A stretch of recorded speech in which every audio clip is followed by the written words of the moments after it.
Hello, BSc part first की organic chemistry की class में आज हम पढ़ेंगे एल्काडाइंस का पार्ट 4 है ना। अब तक हम लोग ये पढ़ चुके हैं कि एल्काडाइंस क्या होते हैं, कैसे बनते हैं, क्या इनका क्लासिफिकेशन है। तो क्लासिफिकेशन में ये 3 तरह के होते हैं, क्यूमुलेटेड, आइसोलेटेड एंड कंजुगेटेड। अब दोनों क्यूमुलेटेड और आइसोलेटेड डाइंस हम पढ़ चुके हैं। आज हम पढ़ेंगे कंजुगेटेड डाइंस। कंजुगेटेड डाइंस की भी हम प्रिपरेशन, स्टेबिलिटी और ये सब इनके प्रीवियस वीडियो में कर चुके हैं। आज के वीडियो में हम करेंगे इस electrophilic additions on conjugated dienes. क्या होता है केमिकल रिएक्शंस में, जब इलेक्ट्रोफिलिक एडिशन होता है इनका कंजुगेटेड डाइंस का, तो हमें 2 तरह के प्रोडक्ट्स मिलते हैं, 1,2 एंड 1,4 एडिशन प्रोडक्ट्स। और जनरली कौन कौन से रिएक्टेंट जो इनके ऊपर अटैक करते हैं वो हैं ब्रोमीन, क्लोरीन, HBr, हाइड्रोजन, और ये तब हमको एल्कीन देते हैं। होता क्या है इसके अंदर, वैसे तो 2 डबल बॉन्ड्स हैं, तो 2 मॉलिक्यूल्स एक मॉलिक्यूल के ऊपर ऐड होने चाहिए थे, लेकिन इसमें होता है क्या है, सिर्फ एक ही मॉलिक्यूल इस पर ऐड होता है 1,3 ब्यूटाडाइन पर, और हमको 1,2 और 1,4 एडिशन प्रोडक्ट्स मिलते हैं। जैसे कि नीचे देखो आप, यहाँ पर जब जनरली ये हमारा एल्काडाइन है, यहाँ पे देखो ये हमारा एल्काडाइन है ना, 1,3 ब्यूटाडाइन है।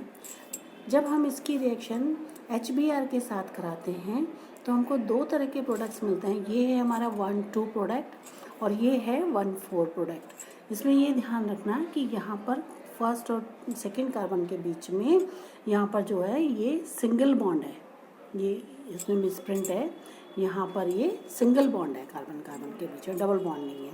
तो हमको 1,2 प्रोडक्ट मिलता है, यानी कि जो एडिशन होता है HBr का वो फर्स्ट और सेकंड यहाँ पर एडजेसेंट कार्बन पे होता है और हमको एल्कीन मिलता है। और ये है 1,4, क्योंकि जो एडिशन हो रहा है हाइड्रोजन का तो यहाँ हो रहा है और ब्रोमीन का यहाँ हो रहा है। तो हमको 1,4 प्रोडक्ट मिलता है। तो ये है। और इसी तरह जब हम 40 डिग्री सेंटीग्रेड पर टेम्परेचर पर रिएक्शन कराते हैं और पोलर सॉल्वेंट्स में कराते हैं तो क्या होता है, हमको जो है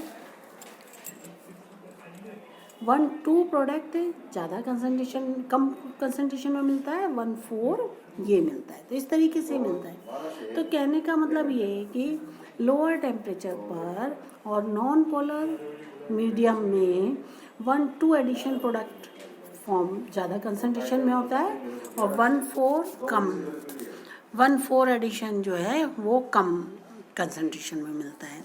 और अगर हायर टेम्परेचर पे कर दें और पोलर सॉल्वेंट्स लें तो ये ही 1,4 रिवर्स हो जाता है।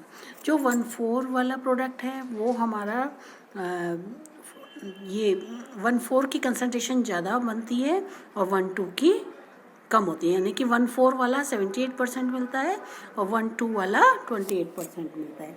जैसा कि ये यहाँ पर दिखाया हुआ है कि जब हमारा टेम्परेचर, रिएक्शन मीडियम का टेम्परेचर,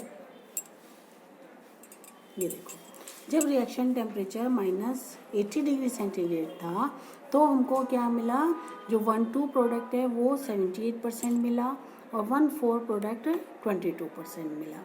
इसी तरह अगर हम टेम्परेचर बढ़ा देते हैं, 40 डिग्री सेंटीग्रेड कर देते हैं, तो ये ही रेशियो रिवर्स हो जाता है। जो 1,2 प्रोडक्ट है वो हमें 22% मिला और 1,4 प्रोडक्ट 78% मिला। तो ये ऐसा क्यों होता है, ये हमको इसके रिएक्शन मैकेनिज्म से पता लगेगा, जैसे कि हम आगे बताते हैं। नेक्स्ट देखो आप, ये रिएक्शन होती कैसी है। इलेक्ट्रोफिलिक एडिशन होता है तो पहले जो है HBr हमारा ये H आयन और ब्रोमाइड आयन में टूट जाता है। अब क्योंकि इलेक्ट्रोफिलिक एडिशन है तो पहले हमारा प्रोटॉन इस एल्काडाइन के ऊपर अटैक करेगा। जब ये एल्काडाइन पर अटैक करेगा तो हमें ये हाइड्रोजन यहाँ जुड़ जाएगा इस पर, और इस तरह हमको ये एक कार्बोनियम आयन मिलेगा, एलाइलिक कार्बोनियम आयन। अब ये जो एलाइलिक कार्बोनियम आयन है ये रेजोनेंस के द्वारा, जैसा कि यहाँ पे दिखाया गया है, दूसरे स्ट्रक्चर में चेंज होता है। ये यहाँ पर ये सेकेंडरी कार्बोनियम आयन था, ये प्राइमरी कार्बोनियम आयन है। तो इस तरीके से ये एलाइलिक कार्बोनियम आयन प्राइमरी और सेकेंडरी दोनों के बीच में रेजोनेट करता है और हमें ये वाला रेजोनेंस हाइब्रिड मिलता है। अब जो ब्रोमाइड आयन है यानी कि जो न्यूक्लियोफिलिक एडिशन है वो जो है दो पे पोजीशन पॉसिबल है, 2 वाले कार्बन पे करे या तो यहाँ ऐड करे या यहाँ ऐड करे, है ना, या तो यहाँ ऐड करे या यहाँ ऐड करेगा तो कार्बोनियम कार्बन पे ही, है ना, तो इनमें से करेगा। अब ये देखो जब इस पे करेगा तो हमको मिलेगा 1,2 प्रोडक्ट, जब यहाँ पर ऐड करेगा तो हमें मिलेगा 1,4 प्रोडक्ट। देखो नीचे ये देखो यहाँ पर, है ना, ये जब ब्रोमाइड आयन ने यहाँ अटैक किया तो 1,2 प्रोडक्ट मिला और जब यहाँ पे किया तो 1,4 प्रोडक्ट मिला। तो ये हमारा डिपेंड करता है कि रिएक्शन कंडीशंस क्या हैं। इसको जब लोअर टेम्परेचर पे बनता है तो क्योंकि हम जानते हैं सेकेंडरी कार्बोनियम आयन ज़्यादा स्टेबल होता है in comparison to primary carbonium ion, तो उसका जो एक्टिवेशन है एनर्जी वो कम होती है in comparison to primary carbonium ion के। तो इससे जो रिएक्शन होती है देखो आगे, तो इसको हम इसके एनर्जी प्रोफाइल डायग्राम से देख सकते हैं। ये देखो ये है इसका एनर्जी प्रोफाइल डायग्राम। जब प्रोटॉन का इलेक्ट्रोफिलिक एडिशन हुआ और हमारा ये कार्बोनियम आयन बन गया, तो यहाँ तक तो रिएक्शन सेम है ना, ये कार्बोनियम आयन बन गया। अब इस कार्बोनियम आयन पर जो हमारा ब्रोमाइड आयन है यानी कि जो न्यूक्लियोफिलिक एडिशन है वो अगर सेकंड पे करता है तो हमको क्या मिलता है, ये 1,2 डाइब्रोमो 1,2 एडिशन प्रोडक्ट मिलता है। अगर ये फोर्थ पे करता है तो हमको मिलता है 1,4 एडिशन प्रोडक्ट मिलता है। अब जो लोअर टेम्परेचर पे है वो हमें 1,2 प्रोडक्ट मेजर कॉन्टैक्ट में मिलता है, मेजर अमाउंट में मिलता है। ऐसा क्यों होता है, क्यों, क्योंकि आप देखो ये इसका एनर्जी प्रोफाइल डायग्राम है और यहाँ पर जो एक्टिवेशन एनर्जी है यानी कि 1,2 वाले के लिए जो एक्टिवेशन एनर्जी है वो क्या है, ये है ना, और 1,4 वाले के लिए जो एक्टिवेशन एनर्जी है वो है ये, ठीक है। तो 1,4 वाले के लिए एक्टिवेशन एनर्जी ज़्यादा है, 1,2 वाले के लिए एक्टिवेशन एनर्जी कम है, लेकिन इसके साथ ही जो 1,2 प्रोडक्ट है उसकी एनर्जी ज़्यादा है इतनी, और जो 1,4 प्रोडक्ट है उसकी एनर्जी पोटेंशियल एनर्जी कम है। तो यानी कि 1,4 प्रोडक्ट ज़्यादा स्टेबल है, 1,2 प्रोडक्ट कम स्टेबल है। तो 1,2 और 1,4 जो आपस में रेजोनेट करते हैं और इनमें थर्मल डायनेमिकली इक्विलिब्रियम सेटअप होता है।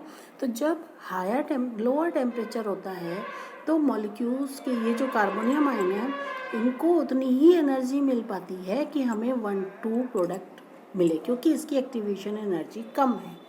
लेकिन जब टेम्परेचर हायर होता है तो उनको मॉलिक्यूल्स को इतनी एनर्जी मिल जाती है कि वो इस एक्टिवेशन एनर्जी को जो कि हायर अमाउंट था उसको क्रॉस कर सकें, उस एनर्जी बैरियर को क्रॉस कर सकें।